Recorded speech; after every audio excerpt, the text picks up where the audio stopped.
Yes, mambo vipi ladies and gentlemen? Karibuni sana ndani ya Mkenya Marekani. Kuna watu wamekuwa kiniuliza Amerika mnalipanga nyumba how much? So nitakuwa nawatembeza tembeza tu hapa around nikiwaoneshanga apartment zinafanananga aje. Hizo ndio apartment huwa zinafanana hivyo. Ni nyumba za mbao by the way. Nyumba za mbao zimetengenezwa na mbao, lakini ukakuwa ndani hata uwezi jua. Zinakuanga zimetengenezwa such that hata mvua ikinyesha uwezi jua kunanyesha nje. So nitakuwa pia nawaambia inakuanga how much. So kama wewe ni mgeni hapa, karibu sana, you in the right channel. Lifestyle America, tips on how you can come. Tunafichanga pia wanabiashara wakali hapa Amerika wamebobea. So keep it here ndani ya Mkenya Marekani, alafu tunajua inakuwa vipi. So just consider subscribing, alafu tunajua inakuwa aje. Sasa hizi ndio apartment huwa zinafanana. Kuna big block hapa hivi ya office. That's a big block. Ndawaingisha ndani by the way, muone how it looks like. So wacha ni muone. So apartment huku hivi hauwezi toka tu Kenya direct na ukomboe apartment yako. But luckily kwa sababu ya ukiingia kwa area kama ya Washington, Seattle, mali kuna Wakenya wengi, watu wao wanakuwa na roommates. Na roommate ni poa because una save pesa. Kama apartment hapa hivi area niko ni something like let's say 1300, maybe inaweza kuwa total ya 1300 ama 1400 ukiongeza na mabill za hapa na pale. So kama uko mmoja inabidi utafute msee, ama kama unataka privacy unaweza ishi peke yako. But anyway, kukomboa nyumba si kama Kenya ati naenda Ngong natafuta nyumba, naenda nalipa landlord pesa fulani. Hapana, huku hivi lazima ufanye mpaka uchunguzi ya kazi yenye unafanya ya 2 years. Lazima ukuwe na history ya work history ya 2 years. Na kama hauna hiyo work history lazima ukuwe na cosigner. Cosigner ni mtu ana earn 3 times your akona pesa 3 times your inaitwa nini, salary, not salary, your rent bei ya rent. So unapata inakuanga tricky because si kila mtu pia anaweza taka kuwa your cosigner. But ni possible. Unapata ukikuja huku hivi the first thing una need ndio ukuwe na nini, ukuwe na apartment, lazima ukuwe na work history. Pia unaangalia your background, kama umekuwa ukilipanga nyumba za before that. So kumaanisha lazima ukuwe unaishi somewhere. So kitu watu hufanya, unatafuta best yako, mnakuwa mnalipania, then kwa list mnaandika wote wawili. So at least unajenga history yako. So sasa hii ndio hiyo ndio office. Ndio kuna tembeza hapa around. So apartment zina range depending na pali huko. Apartment huwa zina range. Hapo kuna swimming ya kila mtu, but tena kuna swimming nyingine mahali fulani huko juu, because hizi apartment ni mob. Kuna swimming nyingine hapo juu iko ni ya maji moto, so unaingia pale hivyo. So hii ndio ofisi, unakujanga tu hapa, unagongesha hiyo funguo hapo, inafunguka. So ukiwa na mail na manini, Amazon, ukitumiwa vitu za Amazon unakuja hapo unachukua hapo. Nilionyesha kwa another video vile unachukunga mail. Alafu hii ni place ya koti ya bake. So hizi ulipie any extra amount. Na kuna EcoMob, ulipie any extra kitu yoyote extra. Then hapa hivi kuna ofisi huko, kunanga Saiba by the way. Saiba place unaenda. Hapo kuna sauna. Then kuna gym pale ndani. So basically that's it. But hizi ni za kila mtu. So ni shared. Ofisi iko pale hivyo ndani. Ndio kule mso ukuja unaongea nao. But anyway, ya mambo ya bei huwa zina depend. Kama sa place niko apartments za 1 bedroom inaanzanga na maybe 1300. Zimepanda juzi bei. So na mtu unajua kuna msee aliniambia unaangaliaje place utaishi? Ina depend. Kama uko na watoto ndio wana deciding utakuwa unaishi wapi. Because ya school system, huku kuna kuanga na district system ya mashule, na kila town iko na rate yake ya shule. Per mail. Na hii ndio ukisikia mambo ya host. Sasa mtakuwa mnashare, host wako ndio atakuwa anakufungulia barua, anakutolea barua. Barua na vitu zingine mbalimbali. So hizo ndio apartments. Kuna kumeandikwa watu wenye wanakujanga kufanya job ya kutrim manyasi na kufanya nini. So sio unakuja kutrim. Na hiyo job nilikwambia si mbaya, inalipanga. So ina range kutoka 1200 two bedroom na one bedroom zinakuanga zimeachana kidogo. Alafu sasa 3 bedroom imeachana nina kidogo. Uzapata 2 bedroom maybe ni 1600. Zimeachana na 200.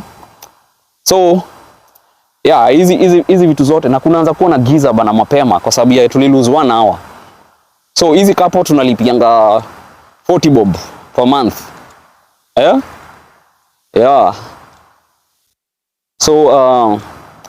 So ina depend na unataka aje. Kama unataka kukua na msee mnaishi na yeye, ama unataka kuishi solo kwa sababu ya privacy. But pia mkiishi na wasee wawili ama watatu, utasave pesa, but naye privacy forget about it. So na wasio na kama hivyo kwa sababu ya privacy na nini. But so nyumba huku hivi pia lazima ubook early in advance. Lazima utafute zote, unatafutanga online. Unatafutanga online cause kila place leasing, kila kampuni iko na website, unaenda tu online unatafuta. Hakuna msee wa kukubroke like kukuambia ati unajua siku moja nilienda Ngara kutafuta nyumba bana. Nimelipa 10k ndio mtu anionyeshe nyumba. Alinionyesha unaona vile stairs zile zinapanda, alafu hapo chini kuna kanyini. Alinionyesha hapo hivyo na wamefunga na karatasi. Hapo ndio nyumba alinionyesha. Na nimeshamlipa 10k Ngara. Sasa huko kunanga mabroker. Hakudanga mabroker. So basically hivyo ndio kuko. Rent inafanga ikue unapata a third, yani 30% ya your salary. Hauwezi ishi nyumba unalipo 4000 na unaishi nyumba ya 3000. Kwanza hata utakubaliwa kuishi hapo because wanakuanga wamesha run background ya vile how much you earn. So hauwezi ishi mahali kama hapo. Inabidingi uishi mahali penye ni 30% ya your salary. Alafu acha nionyeshe kidogo. Hizi miti, unaona hizi miti vile ni supu. Zinaenda kunyauka, hizi matawi zinaenda kuisha zote. Kwa sababu tunaenda kuingia fall. So fall, hizi majani zote huwa zinaanguka zote. Kama unaona zingine zisha shed matawi pale hivyo. Nao wase wenye niliwaambia ndo wanakuja kutengeneza hizi mamiti. Kuishi kwa nyumba sio unaamua mostly. Inakuanga wanaangalia your bank, how much you earn, na history yako. And then by the way tena huku hivi ukiwa na watoi watatu for example na wameanza kuwa matini. Wakiwa matini huwezi ruhusiwa bwana kuishi kwa 1 bedroom nyumba ndogo. Serikali inakuambia toa watoto wamekuwa wakubwa hawezi ishi kwa 1 bedroom. But of course watu wanaishingi watu pamoja. Ni vile hao wajachunguzwa. Like for example unaweza pata nyumba moja watu 10 wanaishi pale ndani. Cause hauko jina yako haiko kwa list. Ni mtu mmoja tu jina yake kwa list sana, anaita watu wengine Kikenya style unajua. But kuhost mtu for example mtu ametoka Kenya inajulikananga kwa huyo mtu. So huyo mtu hawezi haruhusiwi kuhost mtu mwingine because lazima akuwe ana earn more than 22,000 per year, which is not much, but ni ngumu sana uonekane una host watu watatu kihuku kitabu pen and paper watashinda unaweza hostije. How can you afford 3 people to host 3 people in your house? Yeah, on pen and paper kwao wanaona haiwezekani, but kwa real life ni kitu watu wanaishi kwa nyumba moja watu wengi sana. Yeah, so ndio lionyesha complex, kitu iko ofisi iko hapa ndani. Hiyo mali kama una printer kwa nyumba unakuja una printer hapa hivi. Yeah, huko saiba kunanga bana, ni either uko na printer kwa nyumba, internet iko kwa nyumba. Yeah, so hadi TV unalipia TV, inakujanga ikiwa na microwave na fridge. Yeah, na wiring kila mahali imewekwa. Sawa, yani kule kunalipia internet. Yeah, unalipia internet na na kama unataka cable ya TV unalipia. So hizo vitu zingine zinakuanga ni wewe unajiletea.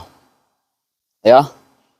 Alafu stima kupotea ni rare sana. Mimi for example tangu niishi hapa sijaiona stima imepotea.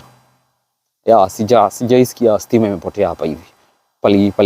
Najua inapoteaga kama kuna place nilikuwa naishi kwa kichaka, but for a reason. Mti pole imeangukia waya kwa sababu kuna kuwa na mamiti, si unacheki? Huko kuna kuwa na mamiti. Unasikia hii miti ati ni ya 200 years. Kuna miti mzee huku, tulienda forest nyingine niliona miti za 300 years. Na miti tu iko sawa. Yeah. Kitu mti ya 1700. Kwa hiyo hawa ni nani walikuwa wanapalilia hizi vitu bana? Yeah. So na ukiona hii line ya red inamaanisha usipaka hapa hivi, huwezi paka hapa. Cause kuna hii water hydrant. Ndio kazima moto ikikuja, si kama ile yenye iko mtaani. Kazima moto ikikuja unapata ati maji imeisha. Maji haifai kuisha. Yeah. Yeah. So keep it here ndani ya Mkenya Marekani. Kama uko hapa US tuambie experience yako, na kama unatamani kukaa pia tuambie. Yeah. I hope ulijaza green card, unangoja matokeo. Tujue itakuwa aje ama ni aje. Mmelan 1 or 2 things. Yeah, peace. Tutaonana magedha zingine. Tutakuwa naleta hapa ma content all the time. Ama vipi? Yeah, God bless you. Thank you for everybody who has supported Mkenya Marekani. God bless you. Tuonane inshallah. Subscribe, like and comment. Ama namna gani? Thank you so much. God bless you. Peace out.